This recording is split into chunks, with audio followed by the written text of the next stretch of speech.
নমস্কার বন্ধুরা, S rice কিচেনের আপনাদের সকলকে অনেক অনেক স্বাগত। আজ কিন্তু আমি বাঙালির খুব সুস্বাদু একটা জনপ্রিয় রেসিপি আপনাদের সঙ্গে শেয়ার করতে চলেছি।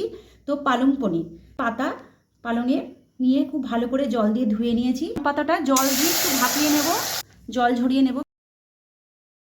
ঠান্ডা জল আমি পালং শাকটার মধ্যে দিয়ে দিলাম, ঝরিয়ে আমি একটু মিক্সিং জারে নিয়ে নিলাম। একটু ধনে পাতাও দিয়ে দিলাম, পুরো আদা কুচি, রসুন সঙ্গে আমি মিক্সিতে পেস্ট করে নেব। একটু সাদা তেল ইউজ করলাম। পনিরগুলো আমি খুব হালকা করে ভেজে নেব। গরম জলের মধ্যে পনিরগুলো সব দিয়ে দেবো। একটু গোটা জিরে দিলাম, সেই পেস্টটা আমি এবারে দিয়ে দেবো। আমি হলুদ গুঁড়ো দিলাম, লবণ আর স্বাদ মতো মিষ্টি দিয়ে দেবো, কাশ্মীরি মির্চি আর একটু জিরে গুঁড়ো। ভালো করে কষিয়ে নেবো। ভেজে রাখা পনিরগুলো দিয়ে দেবো, কাজু বাটাটা দিয়ে দেবো।